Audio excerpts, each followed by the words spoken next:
"You should not be in here." The voice cut through the dusty silence like a blade, and Nora Caldwell froze with her hand still resting on the ancient wooden box. Her heart hammered against her ribs as she turned slowly, expecting to see Mrs. Thornwood, the head housekeeper who would surely dismiss her for snooping where she did not belong. But the figure standing in the doorway of the attic was not Mrs. Thornwood.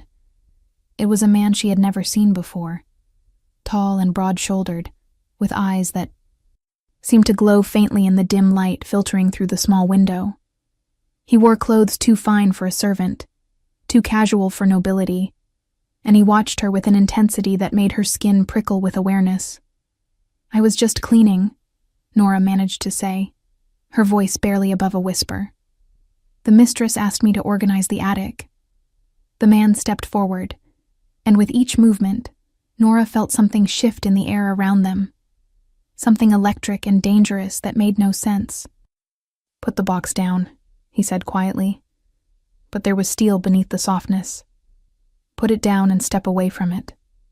Nora looked down at the box beneath her fingers. It was beautiful in an ancient way, carved from dark wood that had not deteriorated, despite what must have been decades of neglect.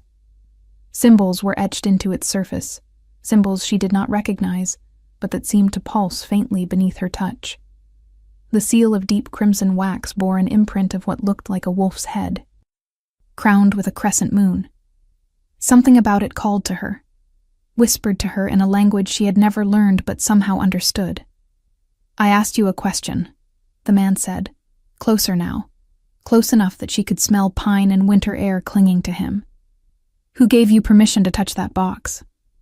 "No one," Nora admitted, lifting her chin despite the fear coursing through her veins. She had spent her entire life being invisible, being nothing, being the orphan girl without a wolf who cleaned floors and emptied chamber pots for people who would never know her name. She was tired of apologizing for existing.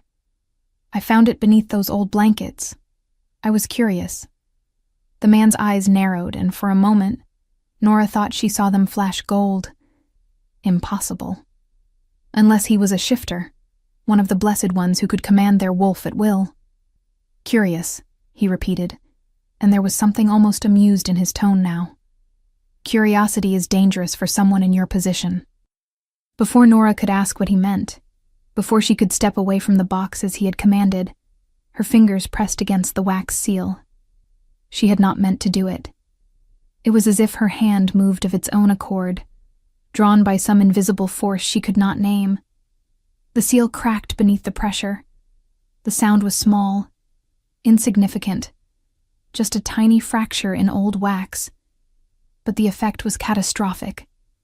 Power exploded outward from the box like a shockwave, a blast of energy so intense that Nora was thrown backward. She hit the wall hard enough to knock the breath from her lungs, stars dancing across her vision. The man cursed, a sharp, vicious sound, and then he was there, his hands gripping her shoulders, his face inches from hers. "What did you do?" he demanded. And now there was no amusement, only urgency, and something that might have been fear. "What in the name of the moon did you just do?" Nora could not answer. She could not breathe, because something was happening inside her. Something that felt like waking up after a lifetime of sleep. Heat flooded her veins, starting from her fingertips where she had touched the seal, and spreading through her entire body in waves that made her gasp. Her skin felt too tight, her bones ached, and beneath it all was a howl building in her chest. A howl she had never been able to make because she had no wolf. Except that was a lie. She could feel it now. Feel her. A presence that had always been there but dormant, sleeping, waiting. "Impossible," the man whispered, and his hands tightened on her shoulders. "You are supposed to be human. You have no scent, no wolf. How is this possible?" The attic door slammed open, and suddenly the small space was crowded with people. Nora recognized some of them as members of the household staff, but others were strangers, all of them staring at her with expressions ranging from shock to outright terror. "The seal has been broken," someone said, a woman with silver-streaked hair and a voice like winter frost. After all these years, someone finally broke the Silvercrest seal. Silvercrest. The name meant nothing to Nora, but it clearly meant something to everyone else. The room erupted into whispers, into arguments, into accusations and demands. Through it all, the man who had found her kept his hands on her shoulders, kept his body between her and the others, as if protecting her from something she could not see. "Everyone out," he said, and his voice carried a weight of command that silenced the room instantly. "Now." They obeyed without question, filing out of the attic until only Nora and the man remained. He released her shoulders slowly, carefully, as if she might shatter if he moved too quickly. "My name is Marcus," he said quietly. "I am the beta of the Blackthorn Pack, and you just triggered an alarm that will bring the Alpha King himself to this estate within the hour." Nora pressed her back against the wall, trying to process his words through the chaos still raging inside her body. The Alpha King, Cassian Blackthorn. Even she, isolated as she was, knew that name. He ruled all the packs with absolute authority, a warrior king who had taken power through strength and cunning and had held it for nearly a decade. Stories about him ranged from reverent to terrified, but all agreed on one thing: he was not a man to be trifled with. "I did not mean to," Nora said, and hated how small her voice sounded.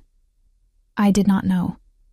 I was just cleaning. Did not know about any seal or any Silvercrest or any of this." Marcus studied her face for a long moment, and Nora had the unsettling feeling that he was seeing far more than she wanted to reveal. "What is your name?" he asked. "Nora Caldwell." "And your parents? Your family?" "Dead," Nora said flatly. "They died when I was 3. I was raised in the church orphanage until I was old enough to work. I have been a servant here for 5 years. No pack affiliation? No knowledge of your bloodline?" Nora almost laughed, but there was nothing funny about it. "I am human, or at least I thought I was. I have never shifted. I have no wolf scent. The church tests all orphans when they turn 16 to see if they carry shifter blood. I tested negative." Marcus looked at the box, which now lay open on the floor, its lid blown off by the force of whatever power had been sealed inside. Nora followed his gaze and saw what had been hidden within. Scrolls, old and fragile, wrapped in silk, that had somehow remained pristine despite the passage of time. And resting on top of them, a signet ring of white gold, its face carved with the same symbol that had been on the wax seal. A wolf's head crowned with a crescent moon. "The Silvercrest Sigil," Marcus said quietly. "The royal line that ruled before Cassian took power. They were massacred 23 years ago in a coup orchestrated by the Ashford family. Every man, woman, and child was killed. Or so we believed." He looked at Nora, with an expression she could not read. "But if the seal recognized you, if it allowed you to break it, then you carry Silvercrest blood, which means everything we thought we knew about that night is a lie." Nora's legs gave out, and she slid down the wall until she was sitting on the dusty floor, her mind struggling to grasp what he was telling her. Royal blood, massacre, impossible. She was nobody. She was nothing. She cleaned floors and washed linens and tried not to anger the cook. She could not be connected to any of this. "There must be a mistake," she said desperately. "The seal must be broken. It must have responded to anyone's touch after so many years. It cannot mean what you think it means." "The Silvercrest seals were created by blood magic," Marcus explained, crouching down so he was at her eye level. "They only respond to direct descendants of the royal line.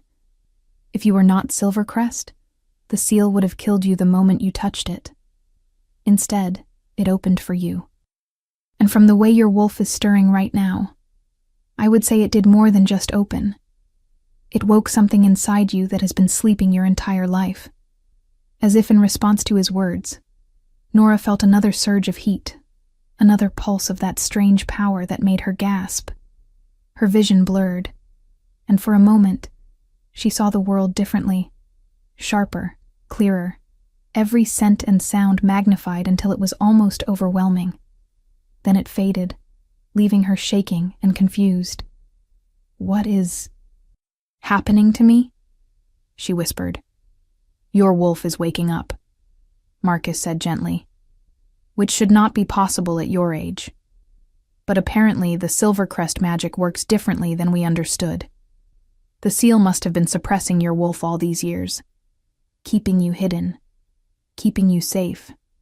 Safe from what?" But even as Nora asked the question, she knew the answer. Safe from whoever had killed the rest of her family. Safe from the people who would want to finish what they started 23 years ago. Safe from a world that would see her as either a threat or a tool to be used. "We need to move you," Marcus said, rising to his feet and extending a hand to help her up. "Before Cassian arrives, I need to get you somewhere more secure. Somewhere we can protect you while we figure out what this means."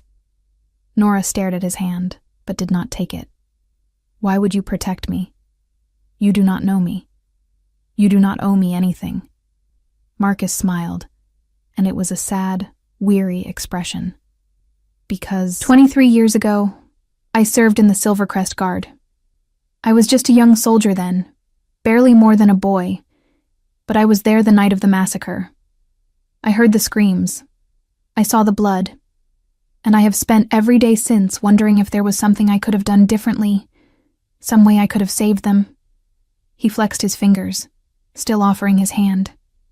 "If you truly are Silvercrest, if you truly survived when we all thought the line was extinct, then maybe I get a chance to do what I failed to do back then.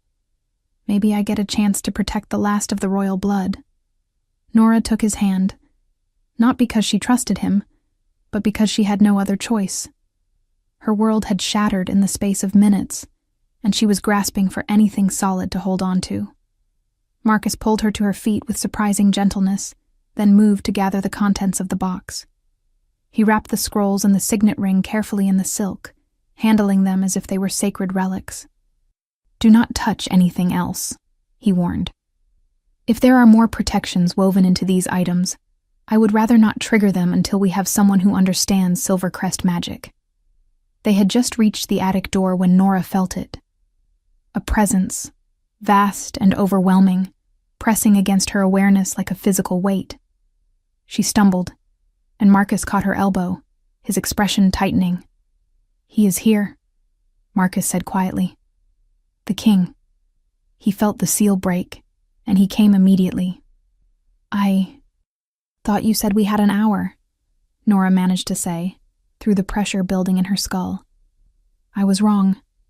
I have never felt him move this fast." Marcus guided her down the narrow attic stairs, through the servants' passages, but Nora knew it was futile. Whatever was coming, whoever was coming, she could feel him getting closer with every breath. It was like standing in the path of an avalanche, knowing there was no escape, only the terrible anticipation of impact. They emerged into the main hallway, just as the front doors crashed open. The household staff scattered like birds before a storm, and Nora found herself rooted to the spot, unable to move, unable to look away from the man who strode through the entrance, as if he owned not just this estate, but the very air they breathed. Cassian Blackthorn, the Alpha King. Nora had imagined him before, of course. Everyone did. But nothing could have prepared her for the reality.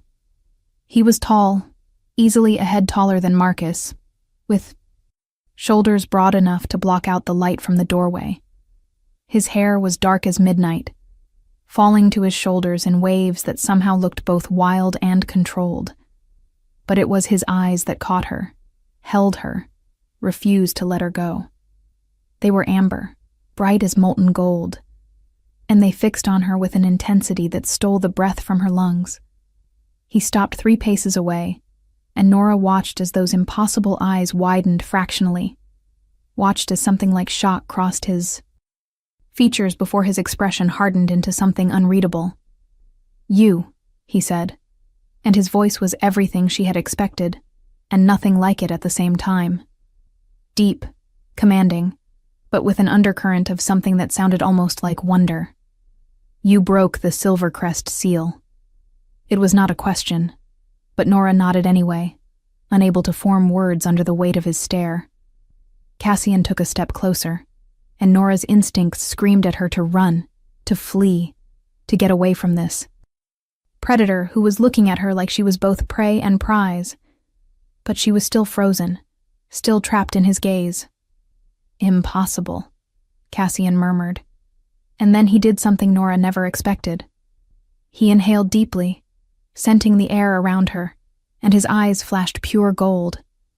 You have no scent, no wolf signature. You should be human. She was, Marcus said, stepping forward but keeping himself slightly to the side, not quite between them but close. Until she broke the seal. Now her wolf is waking. Cassian's attention snapped to his beta, and Nora felt the loss of his focus like a physical ache. Explain, the king commanded. Marcus did, laying out everything that had happened in the attic with concise efficiency. Cassian listened without interrupting, his expression growing darker with every word. When Marcus finished, silence stretched between them, heavy and dangerous. Show me the box, Cassian said finally. Show me everything. They returned to the attic, though this time, Nora felt like she was walking to her execution rather than back to a simple cleaning task. Cassian moved through the narrow space with a grace that should have been impossible for someone his size, and when he saw the opened box, saw the sigil on the ring Marcus had carefully laid out, something in his face shifted. He crouched down, studying the items without touching them, and Nora watched as his jaw clenched. It is real, he said quietly. The Silvercrest seal, the royal ring, the blood. Scrolls. All of it is real. He looked up at Nora, and this time there was something calculating in his expression, something that made her want to run. Which means you are real. The question is, are you a miracle or a trap? I am neither, Nora said, finding her voice at last. I am a servant. I am nobody. Whatever you think I am, whatever that seal means, you are wrong. Cassian rose to his full height, and Nora had to tilt her head back to maintain eye contact. The Silvercrest seal does not make mistakes, he said. It was crafted with the most powerful blood magic ever created, designed to protect the royal line's most precious secrets. It would kill anyone without the proper bloodline who tried to open it. You not only survived touching it, you awakened it, which means you are Silvercrest, and that makes you very, very far from nobody. He turned to Marcus. Clear the estate. I want every servant, every guard, every resident moved to the North Wing within the hour. This wing is now under royal seal. No one enters without my direct permission. Your Majesty, Marcus began, but Cassian cut him off with a look. That was not a suggestion, Beta. It was an order. Marcus bowed his head in submission, though Nora could see the tension in his shoulders. As you command. As Marcus left to carry out the order, Cassian returned his attention to Nora, and she felt that overwhelming pressure again, that sense of being seen too clearly, too completely. You will come with me, he said. You will answer my questions, and you will tell me everything you know about your past, your family, your life. Leave nothing out. And if I refuse? Nora asked, though she knew it was foolish to challenge him. Something flickered in Cassian's eyes, something that might have been approval, or might have been amusement. You do not want to know the answer to that question, he said softly. But I will tell you this. If you truly are Silvercrest, then your life just became infinitely more complicated and infinitely more dangerous. There are people who will kill you simply for existing. There are others who will try to use you as a pawn in their political games. And there are some who will see you as a threat to the throne I have held for the past 9 years. He took a step closer, close enough that Nora could feel the heat radiating from his body.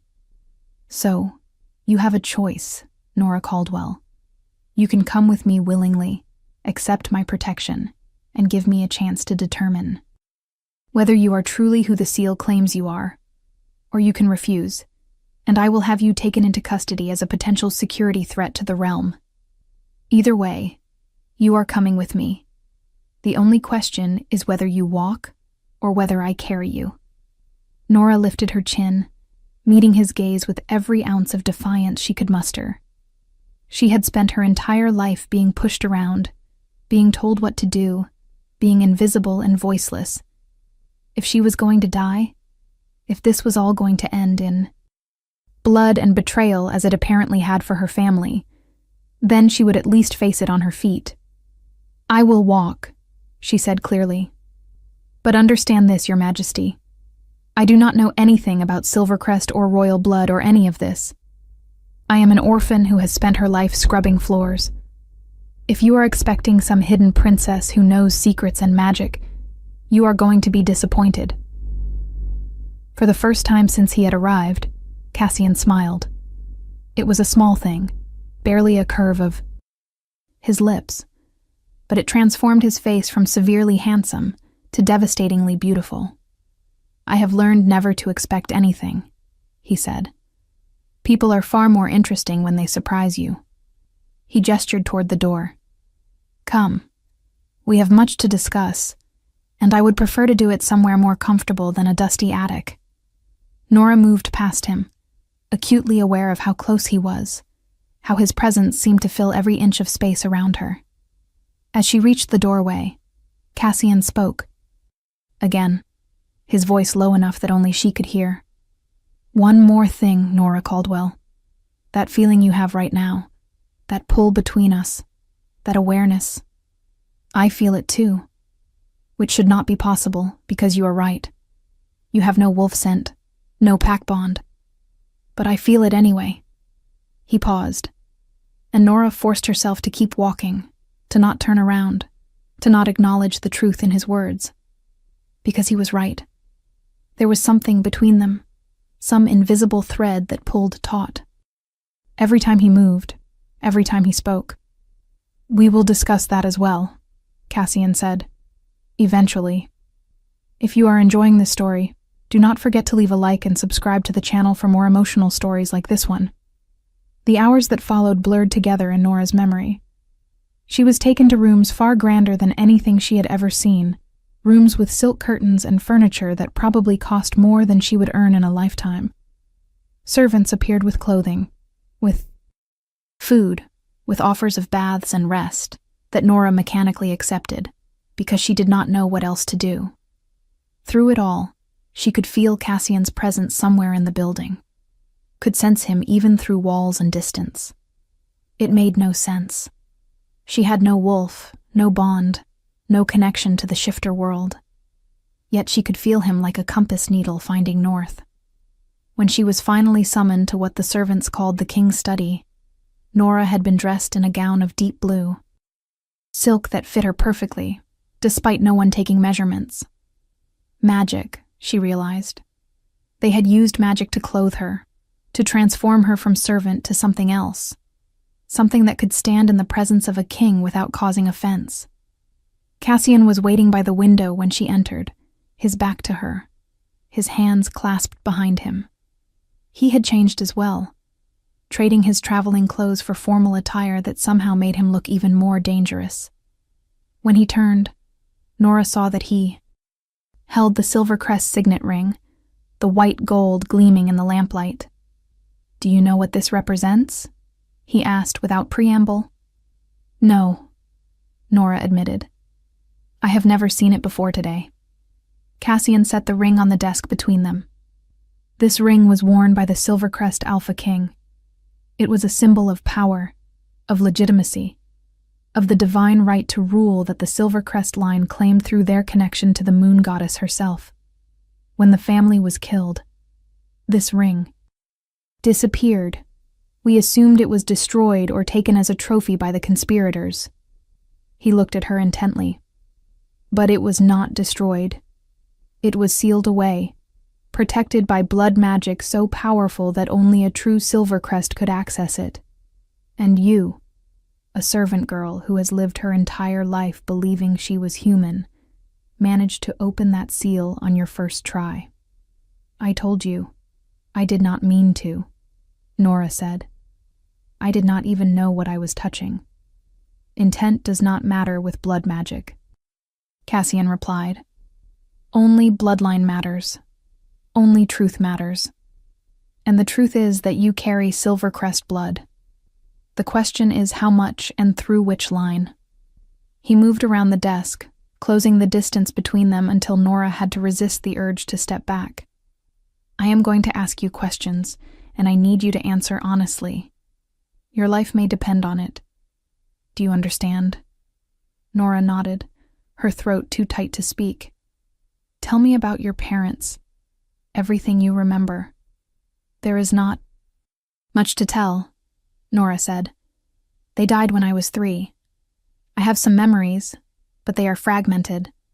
My mother had dark hair and a soft voice. She used to sing to me. My father was tall, quiet. He would carry me on his shoulders. That is all I remember. Their names, I do not know. The church said there were no records. They told me I was found wandering in the woods near the border between the Blackthorn and Ashford territories. I was covered in blood, but none of it was mine. They assumed. My parents had been killed by rogues. Cassian's expression tightened. The border between Blackthorn and Ashford, the same region where the Silvercrest estate was located, the same place where the massacre happened. He reached out, and Nora flinched before she could stop herself. Cassian froze, his hand hovering in the air between them. I am not going to hurt you, he said quietly. I just want to see something. May I? Nora did not trust her voice, so she nodded. Cassian's fingers touched her temple, gentle as a whisper, and Nora gasped as power flowed from him into her. It was nothing like the chaotic energy from the seal. This was controlled, purposeful, searching. You have a block in your mind, Cassian murmured, his eyes distant as he concentrated.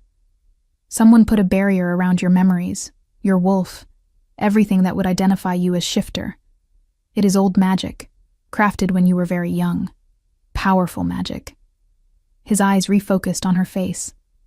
Whoever hid you, whoever sealed your wolf away, they loved you very much. This kind of working requires sacrifice. Blood. Life force. Someone gave up part of themselves to keep you safe. Tears stung Nora's eyes, though she did not know why. She did not remember anyone loving her that much. Did not remember anyone caring whether she lived or died. Can you break it? She asked. The block. Can you remove it so I can remember? I can, Cassian said slowly. But I will not. Not yet, continued, at Nora's look of betrayal. The block is tied to your wolf. If I remove it suddenly, your wolf will wake all at once, and the transformation could kill you. You have lived your entire life as human. Your body is not prepared for that kind of change. We need to let it happen gradually. Let your wolf surface slowly as the seal's magic continues to work. He stepped back, giving her space to breathe. Besides, there is another reason to wait. Whoever created that block is likely still alive. And when it breaks, completely, they will know. They will feel it. Which means we need to be ready for whoever comes looking for you. Nora sank into the chair behind her, her legs no longer capable of holding her weight. This is insane. Yesterday I was cleaning linens. Today I am supposedly descended from a dead royal line, with a wolf I never knew I had, and magical blocks in my mind. How am I supposed to believe any of this is real? Because you feel it, Cassian said simply. You feel your wolf stirring. You feel the pull between us. You feel the truth even if your mind has not accepted it yet. He was right, and Nora hated him for it. She could feel all of it, the changes happening inside her body, the awareness of him that refused to fade. the sense that her entire life had been a lie, and she was only now glimpsing reality. "What happens now?" she asked quietly. Cassian returned to his position by the window, looking out at the grounds below. "Now I make a decision that will either save your life or destroy mine. I am going to claim you publicly as my intended mate." Nora's head snapped up. "What? No, you cannot. That is insane." "It is the only way to protect you," Cassian said, his tone matter of fact. "If I announce that you are under my direct protection as my chosen mate, no one will dare touch you. The mate bond is sacred. Violating it is punishable by death." "But we are not mates," Nora protested. "We do not even know each other. I have no wolf. This is impossible." Cassian turned to face her, and the look in his eyes made her breath catch. "Are you certain about that?" he asked softly. "Are you absolutely certain that what you feel when you look at me is nothing? That the pull between us is imagination?" Nora opened her mouth to deny it, but the words would not come, because she was not certain. She was not certain of anything anymore. "It does not matter what I feel," she said instead. "You are the king. You cannot just claim a random servant as your mate. There must be protocols, expectations, other women who have been preparing for this role their entire lives." "There are," Cassian acknowledged. "Most notably, Lady Seraphina Ashford, daughter of the Ashford Alpha, and generally considered the most suitable match for political alliance. She has been persistent in her interest." Something cold settled in Nora's stomach at the name Ashford, the same family Marcus had said orchestrated the Silvercrest massacre. "If she is from the family that killed mine," Nora said slowly, "then announcing me as your mate will make her my enemy." "She is already your enemy," Cassian corrected. "The moment you opened that seal, the moment the Silvercrest line proved it was not extinct, you became a threat to every family that benefited from their fall. The Ashfords most of all. At least this way, you have my protection." "And what do you get out of this?" Nora asked. "Why would you risk a political alliance with the Ashfords to protect someone you just met?" Cassian was silent for a long moment, and when he spoke, his voice was rough with something Nora could not identify. "Because when I walked into that hallway and saw you for the first time, I felt the mate bond snap into place. I felt it, even though you have no scent, even though you should be human, even though everything I know about shifter biology says it is impossible. I felt it, and I cannot unfeel it. I cannot ignore it. And I will not watch my mate be destroyed because I was too much of a coward to claim what is mine." The possessiveness in his tone should have frightened her. Instead, Nora felt something warm unfurl in her chest, something that felt dangerously like hope. "You barely know me," she whispered. "I barely know myself." "Then we will learn together," Cassian said. "But we will do it with you alive and under my protection. Everything else we can figure out as we go." A knock at the door interrupted them, and Marcus entered at Cassian's command. The Baida looked between them, his expression carefully neutral. "My apologies for the interruption, Your Majesty, but there is a situation. Lady Seraphina Ashford has arrived at the estate. She heard about the seal breaking and demands an audience." Cassian's jaw clenched. Of course she did. The woman has spies everywhere. He looked at Nora. "Are you ready to face the first of many battles?" Nora thought about running, about refusing, about demanding to be taken back to her simple life of invisibility and safety. But that life was gone, burned away the moment she touched that seal. And if she was going to face whatever came next, she would rather do it standing beside a man who looked at her like she mattered than cowering alone. "I am ready," she said, rising to her feet. "Good." Cassian offered her his arm, a gesture of respect that shocked her. "Then let us go meet the woman who will do everything in her power to destroy you. Try not to let her know she succeeded." The confrontation with Lady Seraphina Ashford was everything Nora had feared, and worse. The woman was beautiful in the way predators are beautiful, all sleek lines and calculated grace. Her hair was the color of honey, swept up in an elaborate style that probably took hours to achieve. Her gown was made of fabric so fine it seemed to shimmer with its own light, and jewels glittered at her throat and wrists. She looked like a queen. And when her eyes, ice blue and sharp as blades, landed on Nora, the contempt was unmistakable. "So this is the little servant who caused all the excitement," Seraphina said, her voice dripping with false sweetness. "How quaint."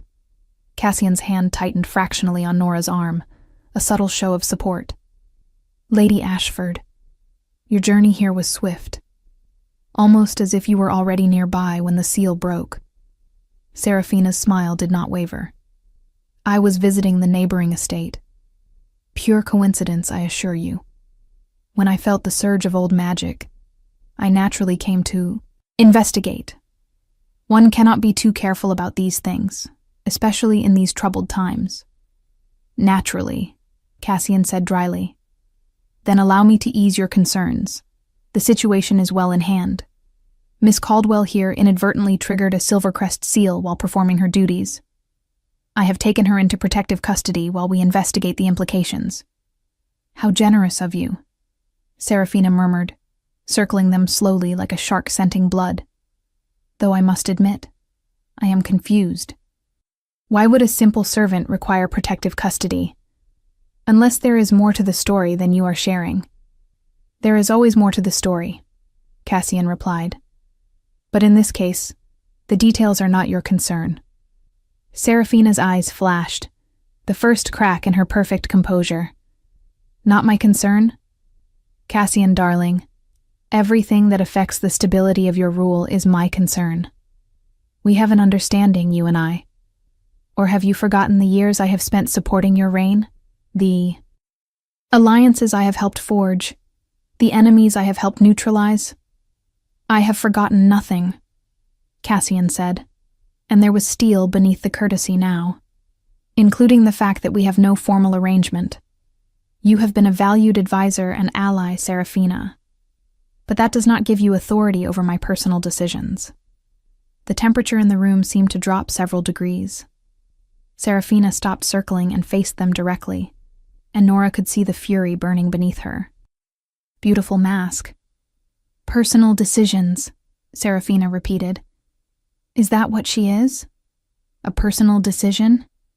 "She is my mate," Cassian said, and the words rang through the room like a bell. "I am claiming Nora Caldwell as my chosen mate, and any who wish to challenge that claim can do so formally through the ancient rites. But I warn you now, I will defend that claim with everything I have." The silence that followed was deafening. Nora could hear her own heart pounding, could feel the weight of Seraphina's stare like a physical thing. When the lady finally spoke, her voice was very soft, very dangerous. "You are making a mistake," she said. "A terrible, costly mistake. This girl is nobody. She has no pack, no lineage, no training. She will make you weak. She will make you vulnerable. And your enemies will destroy you both. Let them try," Cassian said simply.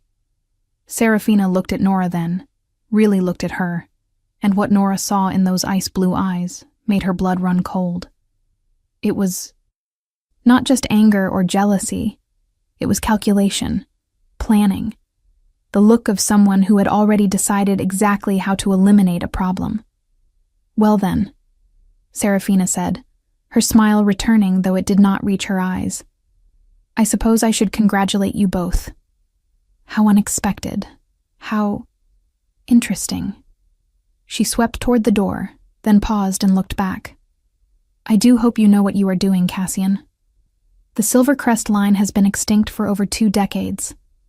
If anyone were to suddenly appear, claiming that bloodline, well, it would raise so many questions, would it not?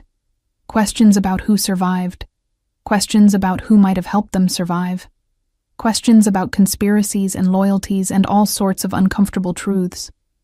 Her gaze slid to Nora. I wonder what other secrets might come crawling out of the woodwork now that the seal has been broken. I suppose we will all find out soon enough. She left then, gliding through the door with the same predatory grace she had entered with, but her words hung in the air like poison. Marcus, who had been standing guard by the door, let out a long breath. That could have gone worse, he said. Could it? Nora asked shakily. She basically just threatened to expose me as Silvercrest and paint me as part of some conspiracy. She threatened to try, Cassian corrected. Whether she succeeds is another matter entirely. But she is right about one thing. Now that the seal is broken, others will start asking questions. The Ashfords are not the only family with secrets from that night. There were 5 noble houses involved in the coup. The Ashfords led it, but they had help. He released Nora's arm and moved to pour himself a drink from the crystal decanter on the sideboard. We need to move quickly. I will make the formal announcement of our engagement tomorrow at the Moon Court gathering. Every alpha in the territory will be present. Once the declaration is made in front of the court, it becomes binding. No one will be able to touch you without declaring war on me personally. And after that? Nora asked. After that, we prepare for the blood moon ceremony, Cassian said. It is in 3 weeks. A sacred ritual where the Alpha King reaffirms his bond with the moon goddess and displays his power before the packs. Traditionally, it is also when mates are formally bound in front of the realm. He met her eyes. If your wolf wakes before then, if the block in your mind continues to deteriorate, the ceremony will be when we find out exactly who and what you are. The moon goddess does not lie during the blood moon. All truths are revealed. What do you think will happen next? Leave your predictions in the comments below. The days that followed were a whirlwind of preparation, protocol, and politics that made Nora's head spin. Cassian had assigned her a suite of rooms in the royal wing, along with a staff of attendants who treated her with a deference that made her deeply uncomfortable. She was fitted for gowns, taught court etiquette by a stern woman named Helena, who seemed perpetually disappointed in her posture, and subjected to lessons in everything from dancing to diplomatic small talk. Through it all, Nora could feel her wolf growing stronger. It started as whispers, impressions, fleeting moments where her senses would sharpen or her instincts would flare. But with each passing day, the presence grew more distinct, more insistent. She began to catch scents she had never noticed before, could hear conversations from rooms away, felt urges to run and hunt and howl that she had to constantly suppress. The block in her mind was crumbling, and with it, fragments of memory began to surface. Flashes of a grand hall filled with wolves, a woman's laughter, warm and musical, strong arms lifting her high, and blood. So much blood. The nightmares started on the 3rd day. Nora would wake gasping, images of fire and screaming still vivid behind her eyes. But when she tried to grasp the details, they slipped away like smoke. Cassian visited her every evening, ostensibly to check on her progress, but really, Nora suspected, to reinforce the mate bond that grew stronger with each interaction. They would talk for hours, about everything and nothing. He told her about the politics of ruling, about the delicate balance he maintained between the packs. She told him about her life in the orphanage, about the small kindnesses that had sustained her through years of loneliness. And slowly, carefully, they began to trust each other. You are not what I expected, Cassian admitted one evening as they sat in the garden overlooking the estate grounds. When I felt the mate bond, I thought the moon goddess had made a mistake. You had no scent, no wolf. It made no sense. And now? Nora asked. Now I think perhaps she knew exactly what she was doing, Cassian said quietly. You have a strength in you, Nora. Not the obvious kind. Not the warrior strength of claws. Fangs. But something deeper. You survived when your entire family was slaughtered, You endured years of isolation and hardship without becoming bitter or cruel. You faced Seraphina Ashford without flinching, even though she terrified you. He looked at her intently. That kind of strength is rare. It is the kind of strength a king needs in his queen. The word queen made Nora's stomach flip. I am not queen material, she said. I can barely remember which fork to use at formal dinners. Helena will teach you the forks, Cassian said with a hint of amusement. But the rest, the things that actually matter, you already have. Before Nora could respond, a howl split the night air. It was followed by another, then another, until a chorus of voices rose from the woods surrounding the estate. Cassian was on his feet instantly, his entire demeanor shifting from gentle to lethal in a heartbeat. Marcus, he called, and the beta appeared from the shadows where he had been standing. Watch. Report. Scouts, Marcus said grimly. 3 packs worth circling the perimeter. They have not crossed the boundary yet, but they are making their presence known. Which packs? Ashford, Thornwood, and Blackwater, Marcus replied. The same 3 families that stood with Ashford during the coup. Cassian's eyes flashed gold, his wolf rising close to the surface. They are testing me. Seeing if I will back down from my claim now that Seraphina has undoubtedly spread word about Nora's possible Silvercrest heritage. He looked at Nora, and his expression softened fractionally. I need to address this. Will you be all right here with Helena and the guards? Nora wanted to say no, wanted to beg him not to go, but she forced herself to nod. She could not be a weakness he had to protect every moment. If she was going to survive in this world, she needed to be strong enough to stand alone. Cassian seemed to sense her resolve, because he smiled, fierce and proud. That is my mate, he said quietly. Then he was gone, moving with inhuman speed toward the source of the howling. Helena appeared at Nora's elbow, guiding her firmly back toward the palace. Come, Miss Caldwell. It is not safe to be outside during pack challenges. But as they walked, Nora felt something shift inside her. The howling outside was not just noise. It was communication, a language she did not know she understood until this moment. The wolves were not just circling.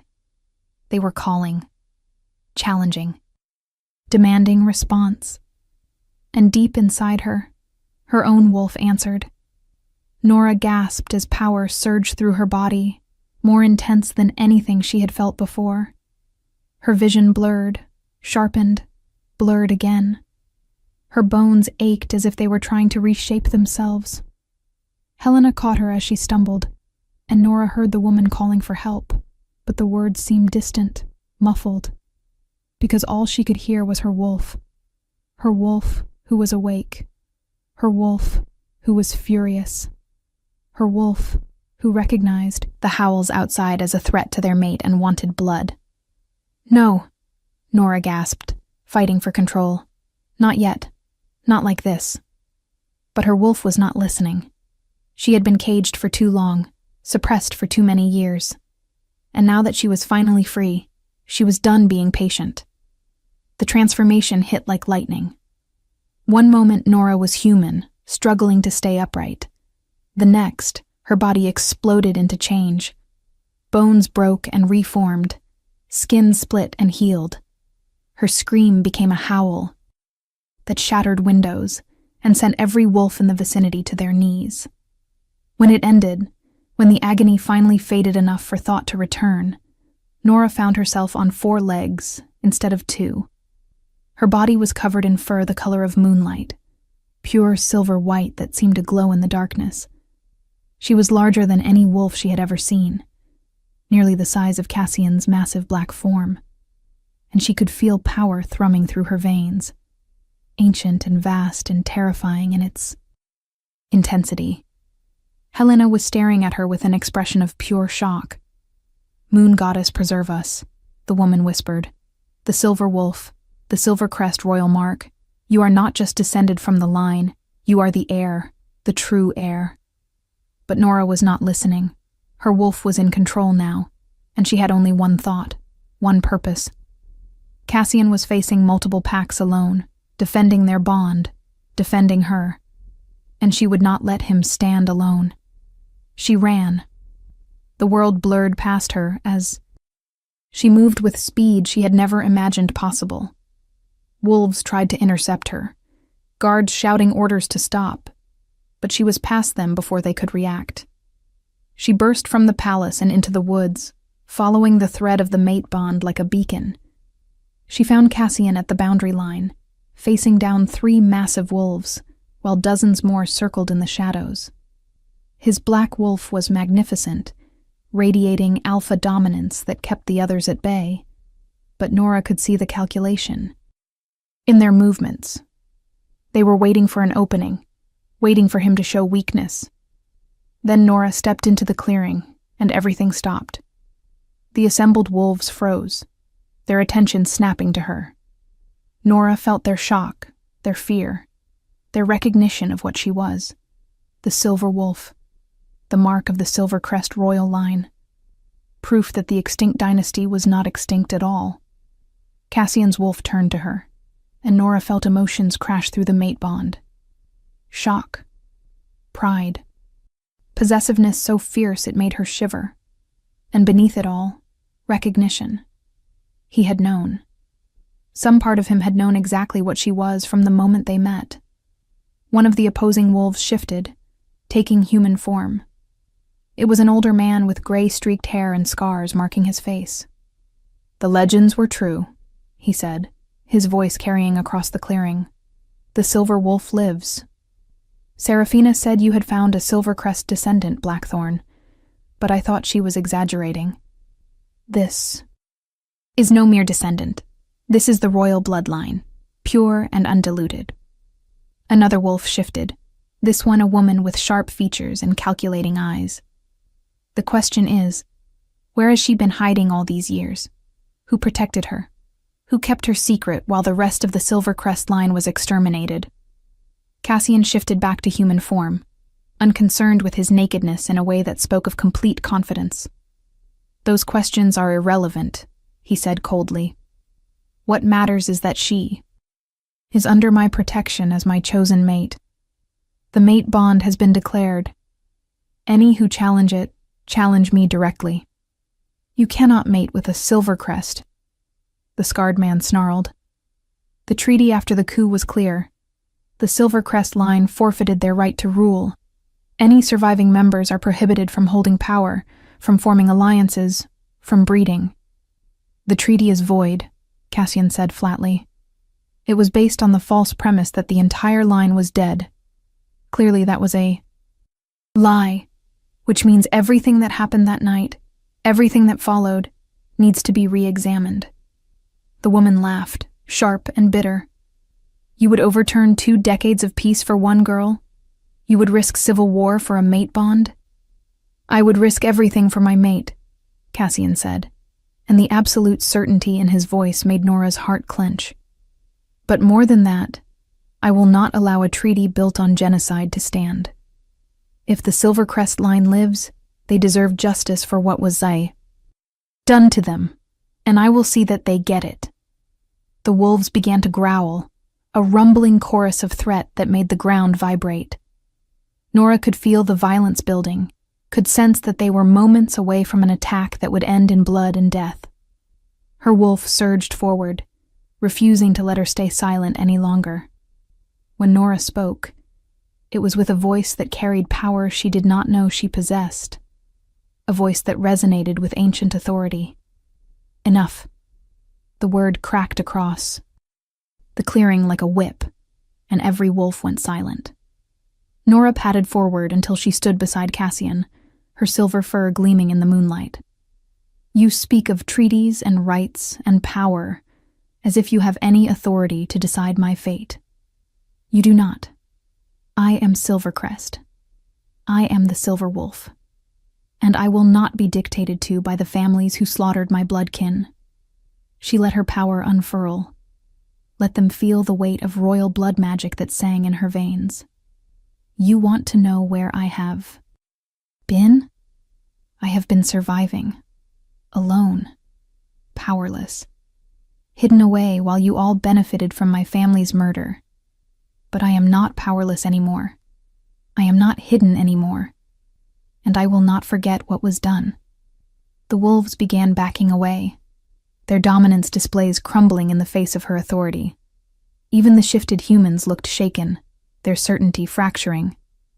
"Go back to your packs," Nora commanded. "Tell your alphas that the Silver Crest line has returned. Tell them that I stand under the protection of the Alpha King as his mate. And tell them that I will have answers about what happened the night my family died. One way or another, the truth will come out." For a long moment, no one moved. Then, one by one, the wolves began to retreat, melting back into the shadows. The scarred man and the calculating woman held their ground a moment longer, their expressions promising that this was far from over. But eventually, they too withdrew, leaving Nora and Cassian alone in the clearing. The moment they were gone, Nora's legs buckled. The surge of power that had sustained her drained away, leaving her shaking and weak. Cassian caught her before she hit the ground, his arms wrapping around her wolf form with surprising gentleness. "Easy," he murmured. "I have got you. You are safe now." Nora tried to shift back to human form, but her body would not obey. She was stuck, trapped in her wolf shape with no idea how to change back. Panic began to build in her chest. Cassian seemed to sense her distress because he began to stroke her fur, his touch soothing. "Listen to my voice," he said quietly. "Your wolf is exhausted from the first shift and from wielding that much power. She needs rest, but you can shift back. You just need to breathe, center yourself, and let your human side surface. I will guide you through it." It took longer than Nora wanted to admit, but eventually, with Cassian's coaching, she felt her body begin to change again. This time the transformation was slower, less violent, though no less uncomfortable. When it finally finished, she was human again, naked and trembling in Cassian's arms. He immediately wrapped his shirt around her, preserving what modesty he could. "That was incredible," he said, and there was awe in his voice. "I have never seen a first shift like that. The power you wielded, the authority in your voice. You were born to rule, Nora. Born to it." Nora buried her face against his chest, overwhelmed by everything that had just happened. "I did not even know what I was doing," she admitted. "My wolf just took over. I could not stop her." "You did not need to stop her," Cassian said. "She did exactly what needed to be done. She showed them that you are not someone to be dismissed or threatened. She showed them what they tried so hard to destroy 23 years ago." He pulled back enough to look at her face. "But she also revealed our hand earlier than I wanted. Now everyone knows not just that you are Silvercrest, but that you carry the royal bloodline. The silver wolf has not been seen since your great-great-grandmother ruled. Its appearance means you are not just any Silvercrest. You are the direct heir to the throne." "I do not want a throne," Nora said desperately. "I just want to survive. I just want to understand what happened to my family." "Then we will find those answers together," Cassian promised. "But I need you to understand something. You unleash that power tonight in front of multiple packs. Word will spread. Within days, every supernatural creature in the realm will know that the silver wolf has returned. Some will see that as hope. Others will see it as a threat that needs to be eliminated before you become too powerful to stop." He cupped her face in his hands. "The blood moon ceremony is in 2 weeks. We need to use that time to prepare you, to train you, to help you master your wolf before you have to stand before the entire realm. Can you do that? Can you trust me to help you?" Nora looked into his amber eyes, saw the genuine concern there alongside the fierce possessiveness. He could have walked away, could have decided she was too much trouble, too much risk. But instead, he was offering to stand with her, to fight for her, to give her the tools she needed to survive. "I trust you," she said quietly. And as the words left her lips, Nora felt the mate bond between them surge stronger, felt it settle into place like a key turning in a lock. This was real. Whatever else was uncertain, whatever dangers lurked in the shadows, this connection between them was true. Cassian's eyes flashed gold, and Nora knew he felt it too. For a moment, she thought he might kiss her. The tension between them pulled taut, electric with possibility. But then he stepped back, creating distance with what seemed like physical effort. "We should get you inside," he said, his voice rough. "You need rest. Tomorrow the real work begins. If you want to see how this story ends, make sure you are subscribed with notifications on." The 2 weeks before the blood moon ceremony passed in a blur of training, politics, and increasingly vivid nightmares. Cassian assigned Marcus to oversee Nora's combat training, teaching her how to fight in both human and wolf form. The beta was patient, but demanding, pushing her past her limits until she thought she might collapse. But with each session, she grew stronger, faster, more confident in her abilities. Helena continued her lessons in etiquette and politics, though the older woman's attitude had shifted from disappointment to something approaching reverence after witnessing Nora's first shift. "You carry yourself like a servant still," Helena would chide. "But you are a princess, the last princess of the oldest bloodline in our history. Your posture, your speech, your very presence must reflect that." Nora tried. She really did. But years of training to be invisible could not be undone in days. What helped more were her private sessions with Cassian. Every evening, he would come to her rooms, and they would practice the formal rituals and dances required for the blood moon ceremony. Being close to him, touching him, moving in sync with him, helped strengthen the mate bond, and gave Nora a center to focus on when everything else felt overwhelming. During one such session, as they practiced the intricate steps of the mating dance that would be performed before the entire court, Cassian spoke quietly. "There is something you need to know about the blood moon ceremony, something I have not told you yet." Nora missed a step, but recovered quickly. "That sounds ominous." During the ceremony, the moon goddess's power is at its peak. She uses that power to reveal truth, to burn away lies and deception. Anyone standing in her light during the ritual will have their secrets exposed. He met her eyes. "For you, that means the block in your mind will shatter completely. Every memory that was sealed away will return all at once. It will be painful. It will be overwhelming. And everyone watching will see your reaction." Nora's heart sank. "So everyone will know exactly what happened the night of the massacre. They will see my memories of it." "Yes," Cassian confirmed, "which is why I wanted to warn you. Give you a choice. We can postpone the ceremony. Wait until your memories return naturally. It might take months, but it would be more private." Nora considered it as they continued to dance. The thought of having her most traumatic memories exposed in front of hundreds of strangers was terrifying. But delaying meant staying in this state of uncertainty, of not knowing who she really was, or what had happened to her family. "No," she said finally. "We do the ceremony as planned. I need to know the truth. And if making it public helps convince people that I am not lying about my heritage, then so be it." Cassian pulled her closer, breaking the formal dance hold. "You are braver than, he murmured against her hair. "Braver than I was at your age." "You are only a few years older than me," Nora pointed out. "You cannot have been that different." "I was a coward," Cassian said bluntly. "When I saw the opportunity to seize power after the massacre, I took it. I told myself I was bringing order to chaos, preventing further bloodshed. But the truth is, I benefited from your family's death.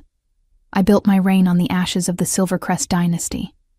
And I never questioned it too deeply, because doing so would have meant admitting I was complicit in an atrocity." Nora pulled back to look at him, surprised by the raw honesty. "You did not know I existed. You could not have saved me. But I could have investigated, Cassian said. I could have demanded answers about what really happened that night instead of accepting the official story. I could have at least tried to ensure that justice was served. Instead, I let the Ashfords and their allies control the narrative. Because it was convenient for me. He cupped her face gently. I cannot change the past, but I can promise you this. When your memories reveal the truth about that night, I will ensure that every person responsible faces consequences, even if it means going to war with half the realm. Before Nora could respond, a commotion outside the door interrupted them. Marcus burst in without knocking, his expression grim. Your Majesty, we have a problem. Seraphina Ashford has formally challenged the mate. Bond. She is invoking the right of contest. Cassian went very still, and Nora felt rage pulse through the bond between them. When? He asked quietly. Dawn tomorrow. She has already gathered the required witnesses and filed the formal declaration with the Moon Court. It is legal and binding. Marcus looked at Nora apologetically. I am sorry. I should have anticipated this. The right of contest is an ancient law, rarely used, but still valid. Any unmated female of sufficient rank can challenge a declared mate bond if she believes it was formed through deception or coercion. I did not deceive or coerce anyone, Nora protested. The mate bond is real. That is what the contest will determine, Marcus explained. It is a trial by combat. You and Seraphina will fight in wolf form. Whoever wins proves their claim is valid. Whoever loses... He trailed off, but Nora understood. Whoever loses dies. This is insane, Nora said, looking between Marcus and Cassian. I have only had my wolf. For 2 weeks. Seraphina has been training her entire life. This is not a contest. It is an execution. Which is exactly why she called for it, Cassian said, his voice cold with fury. She knows you are not ready. She is gambling that I will not risk you, and will withdraw the mate claim to save your life. He turned to Nora, and the intensity in his gaze made her breath catch. I will not force you to fight. If you want to withdraw, I will accept it. You will still be under my protection. We can delay the bond until you are stronger. And what happens to you? Nora asked. If I withdraw, Seraphina wins by default. Does that mean she can claim you as her mate? Marcus shifted uncomfortably. Technically, yes. The right of contest, if unchallenged, gives the victor the right to claim the mate bond for themselves. Nora felt something fierce and possessive rise in her chest. Her wolf snarling at the very idea of another woman claiming Cassian. 2 weeks ago, she had not even known he existed. Now the thought of losing him felt like losing a part of herself. I will fight, she said. Cassian shook his head. Nora, you are not ready. Seraphina is one of the best fighters in her generation. She will kill you. Then train me, Nora demanded. We have until dawn. That gives us hours. Train me. Teach me everything you can. And then trust me to fight for what is mine. She stepped closer to him, close enough to feel the heat radiating from his body. You claimed me as your mate. You said you would risk everything for me. Well, now I am saying the same thing. I will risk everything for you, for us. Because this bond is not convenient or political or fake. It is real. And I will not let Seraphina Ashford take it from me without a fight. For a long moment, Cassian just stared at her. Then, slowly, a smile curved his lips. It was a fierce, wild thing that made him look more wolf than man. All right, he said. Then let us make sure you survive until sunrise. Marcus, clear. The training grounds. Gather anyone who has combat experience with speed fighters like Seraphina. We are going to spend the next few hours teaching Nora every dirty trick and exploit we know. Marcus grinned. Now that sounds like a plan I can support. The hours that followed were brutal. Cassian and Marcus put Nora through scenario after scenario, teaching her how to anticipate attacks, how to use her smaller size and greater speed to her advantage, how to turn an opponent's strength against them. Other wolves joined them, each offering insights from their own fighting styles. By the time dawn began to lighten the sky, Nora was covered in bruises and bite marks, exhausted beyond anything she had ever experienced. But she was also faster, sharper, more confident than she had been the day before. "Remember," Cassian said, as they walked toward the ceremonial grounds where the contest would take place. "Seraphina will try to intimidate you first. She will use words, gestures, anything, to make you doubt yourself. Do not engage. Do not respond. Save all your energy for the fight itself." "And if she is just better than me?" Nora asked quietly. "If all the training in the world is not enough?" Cassian stopped walking and turned to face her fully. "Then you make sure that when you fall forward. You fight with everything you have, until your very last breath. You make her work for every inch, make her earn the victory, make her remember your name for the rest of her life." He pulled her into his arms, holding her tightly. "But I do not think it will come to that. I have seen something in you these past 2 weeks, Nora. A fire. A determination. You have survived things that would have broken most people. You will survive this too." Nora wanted to believe him. Goddess, how she wanted to believe him. But as they approached the ceremonial grounds and she saw the crowd that had gathered, saw Seraphina waiting in the center of the circle in her wolf form, beautiful and deadly and utterly confident, doubt crept in. Seraphina's wolf was the color of honey and cream, sleek and muscular, and at least a third larger than Nora had expected. Her eyes, the same ice blue as her human form, tracked Nora's approach with predatory focus. The officiator, an ancient female wolf with fur gone gray with age, stepped forward. "We gather at dawn to witness the rite of contest. Lady Seraphina Ashford has challenged the declared mate bond between Alpha King Cassian, Blackthorn, and Nora Caldwell. Combat will continue until one opponent yields or dies. There will be no interference from outside parties. Does each combatant understand and accept these terms?" Seraphina shifted to human form just long enough to say, "I accept," then shifted back, showing off how effortlessly she could control her transformation. Nora took a deep breath and shifted as well. It was easier than it had been the first time, but still uncomfortable, still strange. Her silver wolf form drew gasps from the crowd, as it always did, but Nora tried to block out the audience. She needed to focus. She looked at the officiator and nodded her acceptance, unable to speak in wolf form, but hoping the gesture was clear enough. It must have been because the ancient wolf raised her muzzle to the sky and howled. The contest had begun. Seraphina did not waste time with posturing or circling. She attacked immediately, a blur of honey-colored fur and slashing claws that hit Nora like a freight train. They went down in a tangle of limbs and fangs, and Nora barely managed to twist away before Seraphina's jaws closed on her throat. She rolled, came up on her feet, and tried to remember everything Cassian had taught her. Use your speed. Do not try to overpower her. Make her come to you. Seraphina lunged again, and this time Nora was ready. She dodged to the side, letting Seraphina's momentum carry her past, and raked her claws down the other wolf's flank. First blood.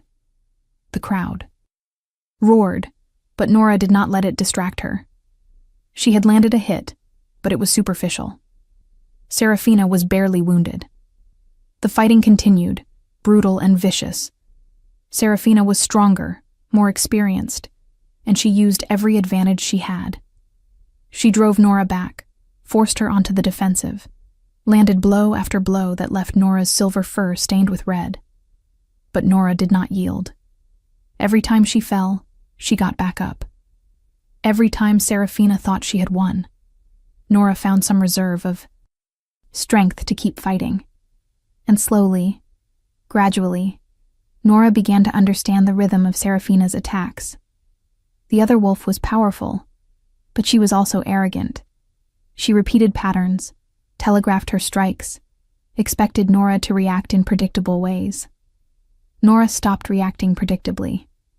When Serafina came in for what should have been a finishing blow, Nora dropped low instead of dodging back. Serafina's claws passed over her head, and Nora surged upward, jaws closing on Serafina's throat. Not enough to kill. Not even enough to seriously wound, but enough to prove she could have. Enough to show that she was not helpless prey. Serafina howled in rage and threw Nora off with a surge of strength that sent her flying. Nora hit the ground hard, the impact driving the air from her lungs. She tried to get up, but her legs would not cooperate. Everything hurt.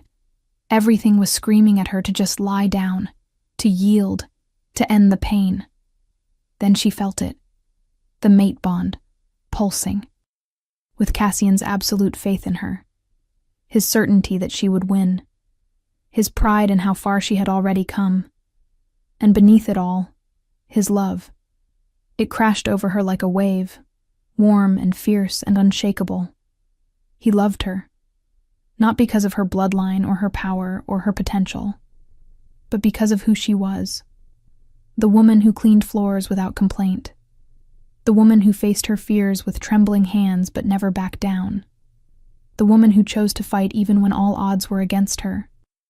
Nora got to her feet. Her legs shook, blood dripped from a dozen wounds. But she stood. And this time, when Serafina charged, Nora did not think. She just moved.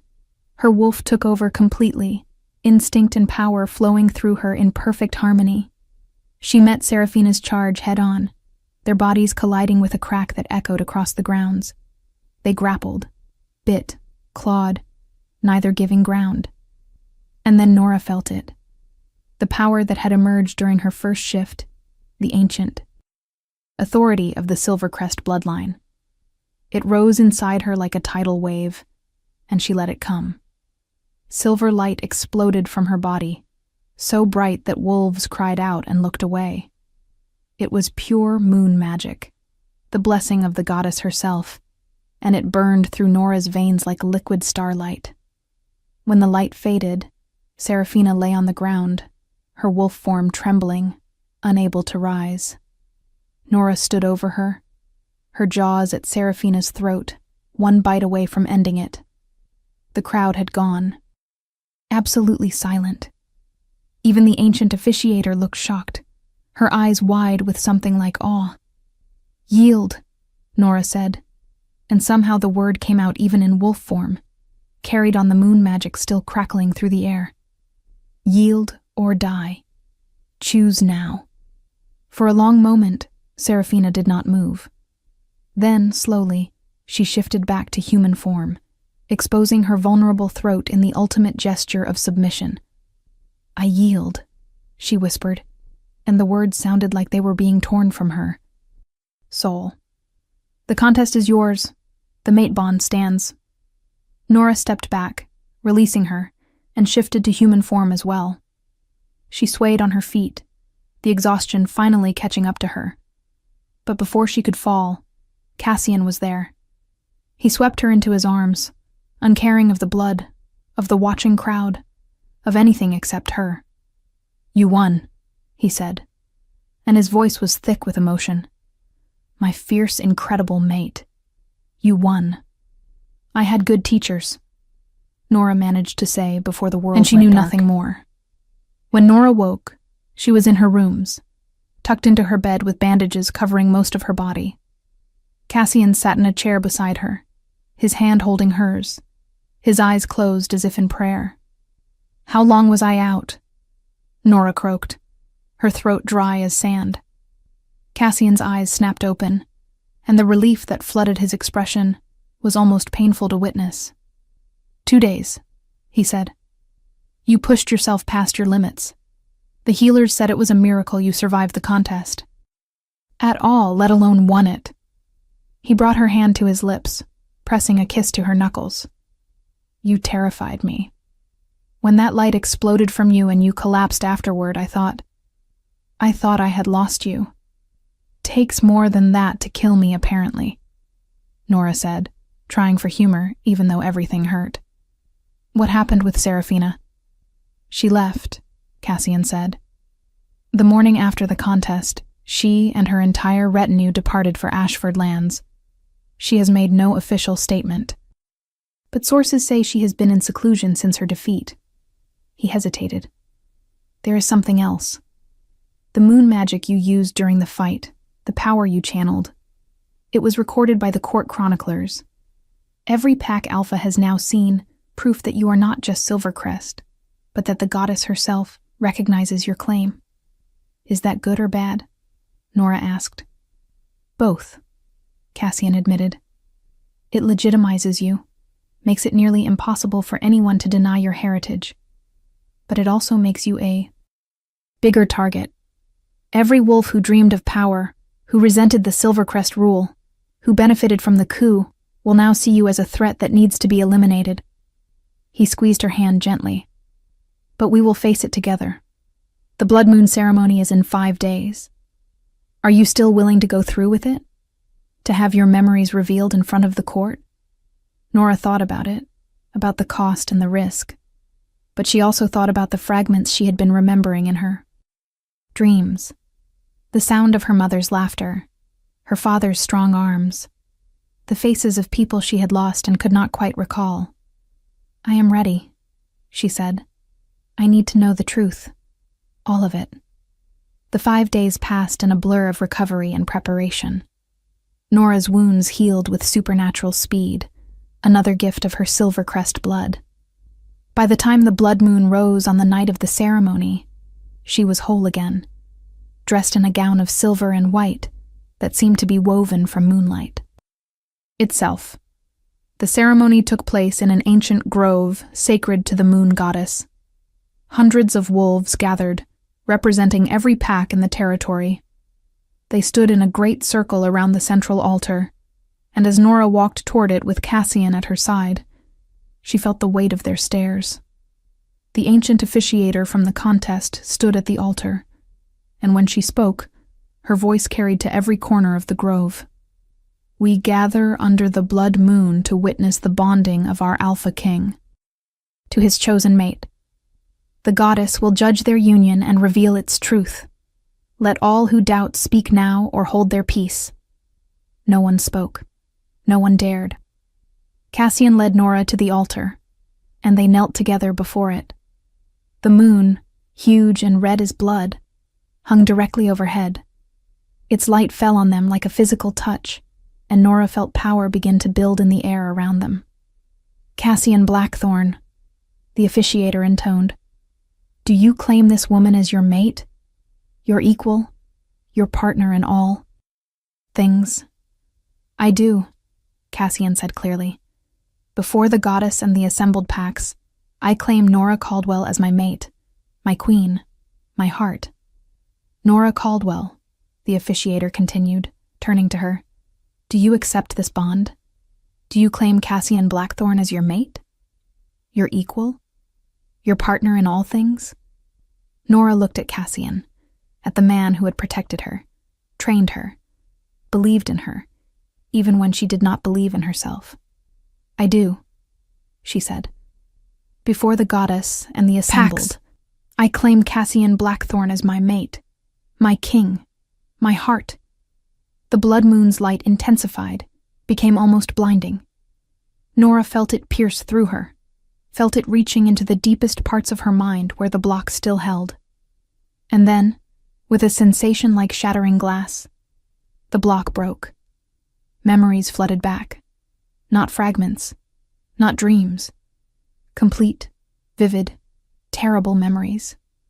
She saw her mother, beautiful and strong, with the same silver-white hair that Nora had in her wolf form.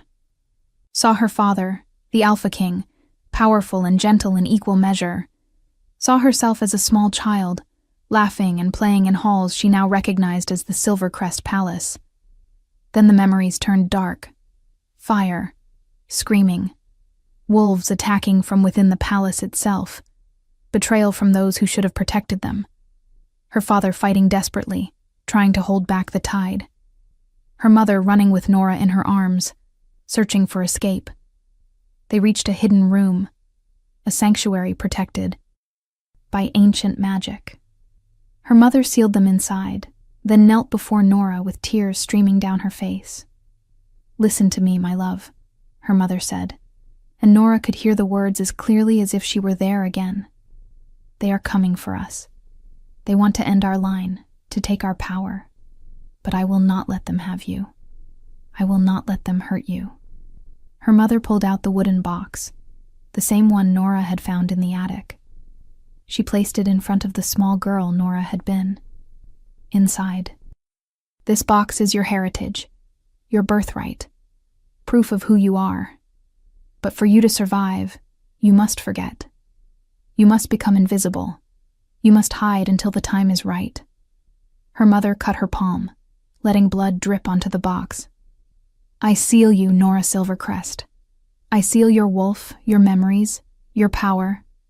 I seal them until someone worthy finds you, until someone strong enough to protect you claims you. This is my gift. This is my sacrifice. Survive, my daughter. Survive and come back to claim what was stolen." The magic had flowed from her mother in waves, so bright and painful that little Nora screamed.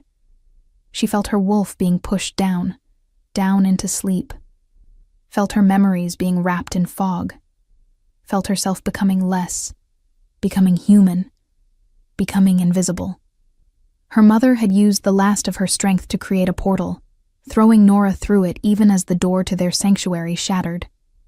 The last thing Nora remembered before the portal closed was her mother facing down a dozen wolves, her eyes fierce and defiant even in defeat. "For Silvercrest," her mother howled. "For my daughter. For the future you will never take from us." Then the portal closed, and Nora was alone in the woods, covered in her mother's blood but unharmed. Crying for parents she was already starting to forget. The memories ended, and Nora found herself back in the present, tears streaming down her face, sobs tearing from her throat. Around her, the assembled pack stood in absolute silence. They had seen it all. Every moment, every sacrifice, every horror. Cassian pulled her against him, his own eyes wet as he held her. "I am sorry," he whispered. "I am so sorry for what was done to you, for what you lost." Nora clung to him, letting herself grieve for the family she had finally remembered, for the mother who had given everything to save her, for the father who had died fighting to protect them, for the childhood that had been stolen, and the years she had spent alone, not knowing who she truly was. When she finally had cried herself empty, she pulled back and looked at the assembled wolves. Many of them were crying too, she realized. Hardened warriors with tears on their faces, moved by what they had witnessed. "You saw," Nora said, her voice rough but clear. "You saw what happened. You saw how my mother died protecting me, how my father died defending his family, how the Silvercrest line was murdered not in fair combat, but through betrayal and treachery." She looked directly at the section where the Ashford wolves stood. "And you saw who led the attack, who broke into our sanctuary, who ignored the laws of hospitality and honor to slaughter children and civilians along with warriors." An older man stepped forward from the Ashford group, his face grim. "What we saw was one child's memory of a chaotic night. Memories can be false. Memories can be implanted. This proves nothing. The blood moon does not lie," the ancient officiator said sharply. "The goddess's light reveals only truth. What we witnessed was truth. The Ashford family led the massacre. They broke every law of pack and honor to seize power that was not theirs to take." Murmurs ran through the crowd, growing louder. Nora could feel the tide turning, could feel the shock and anger building as wolves processed what they had seen. "I call for justice," Nora said, and her voice carried the weight of her bloodline, of her mother's sacrifice, of 23 years of stolen life. "I call for the Ashford family to answer for their crimes, for the massacre of the Silvercrest line, for the violation of sacred law, for the corruption of our society with lies and false treaties. And I second that call, Cassian said, standing beside her. As Alpha King and as mate to the rightful Silvercrest heir, I demand that the Ashford family face trial for their actions. The council will convene within the week to hear evidence and render judgment. The Ashford wolves began to protest, but they were drowned out by the howls of agreement from the other packs. The tide had turned completely. Nora had won not through combat this time, but through truth. The ceremony continued, though the mood had shifted from purely celebratory to something more complex. Nora and Cassian completed the mating ritual, their wolves running together under the blood moon, while the assembled packs bore witness. When it was done, when the bond was sealed not just by choice, but by ancient magic, Nora felt complete in a way she never had before. She was no longer an orphan, no longer invisible. She was Nora Silvercrest Blackthorn, daughter of a murdered king and queen, mate to the Alpha King, and rightful heir to a dynasty thought extinct. And she would use that position, that power, to ensure that no one else ever suffered as her family had suffered. If this story touched your heart, share it with someone who loves epic romance. Tell me in the comments, did you see this ending coming? The trials that followed took months. The Ashford family fought viciously, using every legal maneuver they could to delay and deflect. But the evidence was overwhelming, especially once other survivors began to come forward with their own testimonies about that terrible night.